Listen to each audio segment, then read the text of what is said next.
Salut à tous, c'est Chef Damien et on est en Champagne. Je vais vous montrer tous les secrets pour réaliser du sucre. Et d'abord, on part à la rencontre de Christophe, qui est agriculteur et planteur de betteraves. Allez, on y va.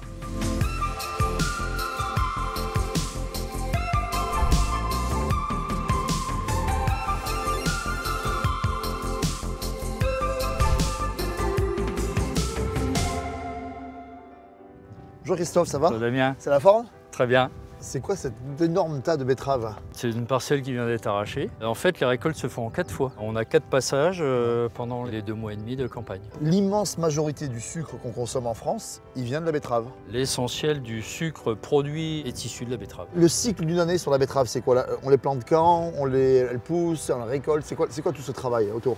On travaille toute l'année si on veut, puisque en mars on sème la betterave. Ouais. Ensuite, il va y avoir un petit cycle de désherbage parce que la betterave est très concurrencée par les mauvaises herbes. Ouais. 200 jours de végétation pour partir d'une graine et arriver à une betterave de 800 grammes. Là, il fait 800 grammes à peu près. À peu près. Et là, un peu moins celle-ci, mais bien sûr. Et là, ça fait combien de sucre?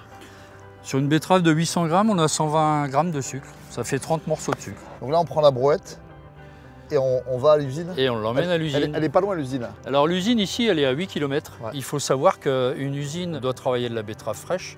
Elle est concentrée autour d'une région productrice et notre rayon moyen par usine, c'est 30 km. Alors écoute, moi je vais aller visiter l'usine et je crois qu'on se retrouve après pour une petite recette ensemble. Ah ben, c'est parfait. Allez, on y va.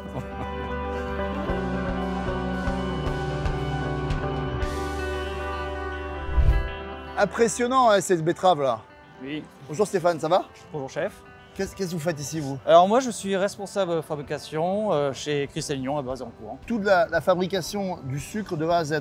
Je gère de la fabrication, du lavage de la betterave jusqu'à la cristallisation du sucre. Combien de tonnes à peu près de betterave par jour? On traite 22 500 tonnes de betterave par jour. Ça fait quelques kilos de sucre ça? Ça représente 4000 tonnes de sucre pur. Ah ouais quand même? Oui. Bon tu me montres? Je vais vous montrer la première étape, le lavage. Vous épluchez les betteraves ou pas? Non, pas du tout, on garde la peau des betteraves. Hein, donc on les lave justement pour retirer la terre, pour justement que les couteaux soient plus efficaces. Et alors ça doit consommer beaucoup d'eau quand même? Alors pas du tout, parce que en betterave, dans la betterave, il y a 80% d'eau, pratiquement.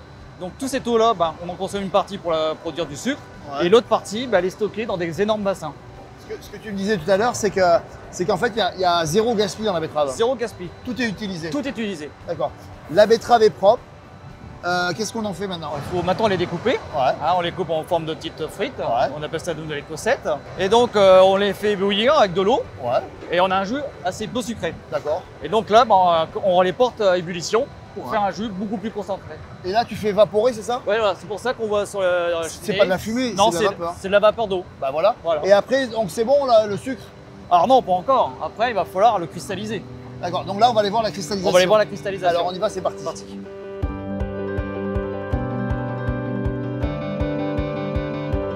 Alors ça, c'est le poste de contrôle des cuissons. Oui, là, c'est la salle de contrôle de la cristallisation. C'est là où est-ce qu'on va voir la naissance du sucre. Tout à l'heure, on avait un sirop concentré en sucre. Comment on arrive à faire du sucre? Alors, tout simplement, ce sirop, on va le refaire cuire. On va l'ensemencer avec du sucre glace, des cristaux tout petits, et on va les faire grossir ces cristaux pour devenir du sucre semoule. Donc après, tu obtiens plein de grains de sucre. Oui, là, avec du liquide autour, donc on appelle ça la masse cuite. Cette masse cuite, on va la passer dans une centrifugeuse pour extraire la partie liquide et laisser la partie solide. Le sucre est encore humide, donc on va le sécher à 50 degrés. Et après, on va le faire refroidir à 30 degrés pour pouvoir le stocker dans nos silos.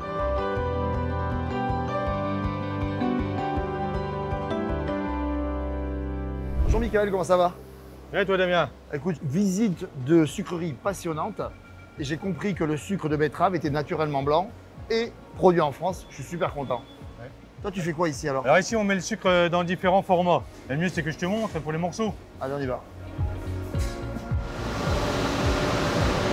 Ça paraît un peu tranquille, mais c'est le moyen d'être tranquille. Ah bah oui, oui. C'est de la surveillance en permanence, Tu vois, Donc la personne qui est là, après, elle bascule à la mise en boîte au niveau de la coiffeuse.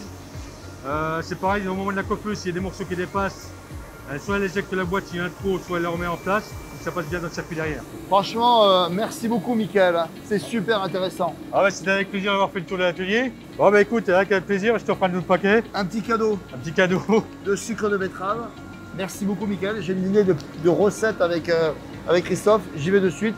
On va faire une île flottante. Ok, merci.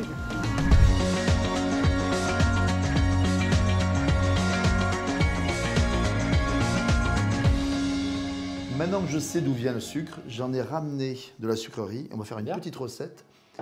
Je crois que c'est ton dessert préféré. Ah, j'adore. L'île flottante, vanille, citron, verveine, on y va, c'est parti. On va commencer par clarifier. Clarifier, je sais que tu sais faire, c'est séparer les jaunes du blanc. Pendant que tu clarifies les œufs, moi je vais faire chauffer du lait. Je vais fendre une gousse de vanille. Tout ça, ça va dans le lait. Et je vais rajouter un petit peu de verveine pour faire un lait infusé vanille-verveine. On rajoute dans les jaunes un petit peu de sucre et tu blanchis. Mon lait est à ébullition, et on va le verser progressivement. Vas-y, ça c'est du travail d'équipe. Tac. Et tu reverses ça dessus. Et tranquillement, on va cuire. Et tu vas voir, tu vas sentir que ça épaissit un petit peu. Tu la sors du feu, tu continues à remuer parce que la casserole elle continue à cuire en fait avec la chaleur. Oui. Et maintenant on va faire le petit tourbillon. Ça c'est vraiment le truc imparable. Regarde, c'est ça. Clac, retour arrière. Elle est cuite. Christophe, la crème anglaise est en train de refroidir et maintenant on va monter les blancs en neige. C'est une étape très importante et c'est là que le sucre va vraiment apporter son rôle parce qu'il va texturer l'île flottante. Ça c'est la magie du sucre. En fait c'est la texture. Et on va les cuire 30 minutes à 70 degrés. L'île flottante est au four, la crème anglaise refroidie. On est bien. Et on va faire un petit caramel liquide.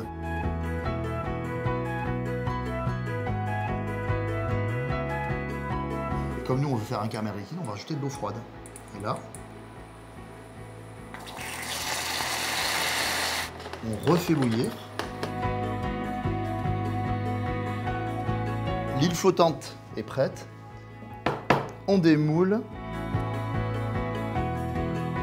Ce qu'on va faire, c'est qu'on va faire une petite surprise. On va creuser la vapeur.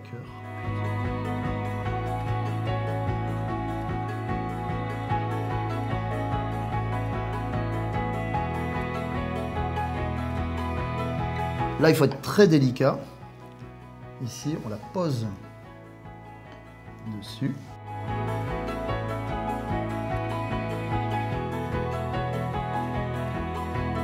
Vous avez vu qu'avec Christophe, en quelques dizaines de minutes, on a réalisé des îles flottantes pour toute la famille. Et là, c'est là qu'on voit toute l'importance du sucre pour la texture, pour le goût. En tout cas, merci beaucoup parce que j'ai appris plein de choses sur ton métier. Moi, j'en peux plus. Hein. Il faut que alors, je déguste. Vas-y, tac. C'est énorme.